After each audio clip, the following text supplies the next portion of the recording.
Ketika seorang TKI asal Banyuwangi hilang tanpa jejak, sang kakak menemukan jaringan perdagangan organ gelap yang mengerikan, tapi balasan dari tanah leluhur datang dengan cara paling menyeramkan, santet mematikan yang membuat bos mafia organ di Kamboja merasakan azab luar biasa. Jangan lewatkan kisah nyata penuh misteri dan balas dendam ini. Rini, seorang gadis berusia 23 tahun, asal Banyuwangi, sedang bersiap berangkat menjadi TKI di Kamboja demi membantu perekonomian keluarganya. Namun beberapa hari sebelum keberangkatan, ia mendadak menghilang. Keluarga panik, dan warga sekitar mulai curiga setelah menemukan bercak darah di dekat kebun belakang rumahnya. Situasi semakin mencemaskan saat pihak agen tenaga kerja berdalih tidak tahu menahu soal keberadaan Rini. Sementara itu, di Kamboja, seorang pria asing bernama Daro, bos jaringan perdagangan organ internasional, menerima paket dari Indonesia. Dalam ruangan steril berisi peralatan medis ilegal, ia membuka bungkusan yang berisi organ segar dan tersenyum puas. Tanpa disadari, satu persatu jaringan kegelapan yang ia bangun perlahan mulai mengarah ke kehancuran. Anton, kakak laki-laki Rini, adalah seorang mantan santri yang kini bekerja sebagai petani. Ketika polisi terlihat lamban dalam menangani kasus ini, Anton mulai mencari kebenaran dengan caranya sendiri. Ia menyelidiki jejak-jejak digital Rini dan menemukan pesan misterius dari seseorang bernama Mr. Lebar yang menawarkan pekerjaan ke luar negeri dengan syarat yang mencurigakan. Anton makin yakin ada yang tidak beres. Ia menghubungi komunitas pekerja migran dan mendapatkan informasi bahwa beberapa TKI dari daerah lain juga menghilang. Penyelidikan Anton membuka tabir jaringan gelap perdagangan organ internasional yang melibatkan rumah sakit ilegal di Kamboja dan makelar tenaga kerja dari Jawa Timur. Media internasional mulai menyorot kasus ini. Sebuah laporan menyebutkan jasad TKI asal Indonesia ditemukan dalam kondisi tidak utuh di sebuah klinik gelap di Phnom Penh. Anton yang marah besar mulai bersiap mengambil langkah ekstrem, meminta pertolongan pada kekuatan spiritual dari tanah leluhurnya.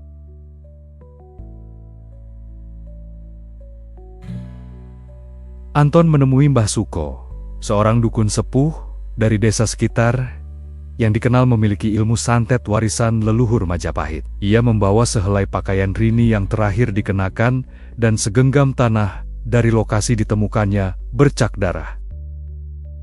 Malam itu, di bawah pohon beringin keramat yang diyakini sebagai tempat bersemayam para leluhur desa, Anton bersemedi bersama seorang dukun tua bernama Mbah Suko.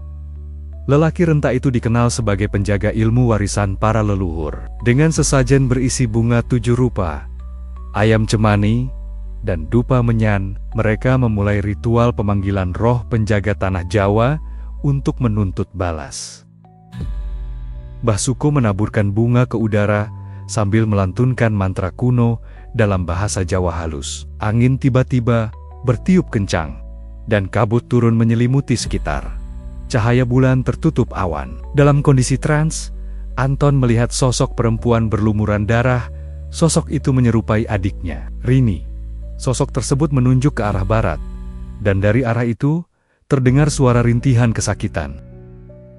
Di Kamboja, di saat yang sama, Daro, bos mafia organ, tiba-tiba terbangun di tengah malam dengan perut yang terasa sangat sakit. Ia memegangi perutnya yang perlahan membesar seperti balon. Ia muntah darah dan meracau ketakutan. Dokter pribadi yang ia panggil panik karena hasil USG menunjukkan organ dalam perutnya kosong.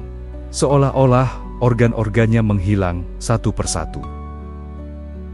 Daro histeris, ia mulai menyebut nama-nama korbannya. Tapi, rasa sakit tak kunjung reda. Ia mengamuk di villa mewahnya, membanting barang, memohon pengampunan dari langit. Tapi kamera CCTV di tempat itu menangkap sesuatu yang lebih menyeramkan. Bayangan perempuan berambut panjang berdiri di sudut ruangan, menatap Daro tanpa ekspresi.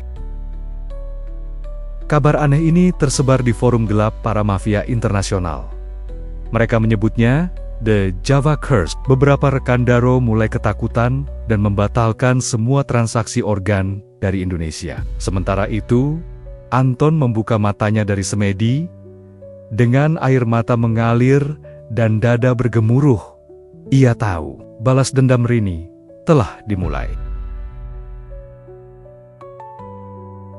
Daro kini terbaring di ruang isolasi klinik pribadinya. Perutnya terus membengkak, dan kulitnya mulai membiru seperti membusuk dari dalam. Tim medis yang ia pekerjakan panik hasil ronsen tidak menemukan benda asing. Namun dalam perutnya terdengar suara-suara aneh, seperti bisikan dan tawa wanita menangis.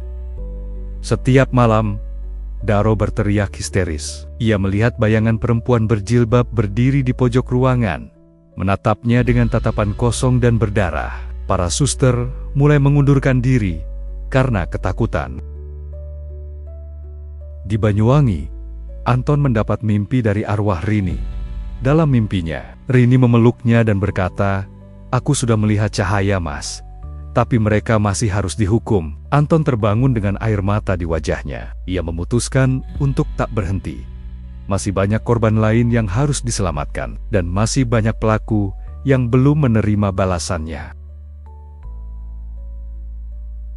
Salah satu agen penyalur TKI di Surabaya, seorang pria bernama Rudi, mendadak menyerahkan diri ke polisi. Wajahnya pucat, tubuhnya lemah seperti habis diteror mimpi buruk berhari-hari. Ia mengaku telah membantu mengirim puluhan TKI ke luar negeri dengan dokumen palsu. Namun, bukan untuk bekerja melainkan sebagai target jaringan perdagangan organ.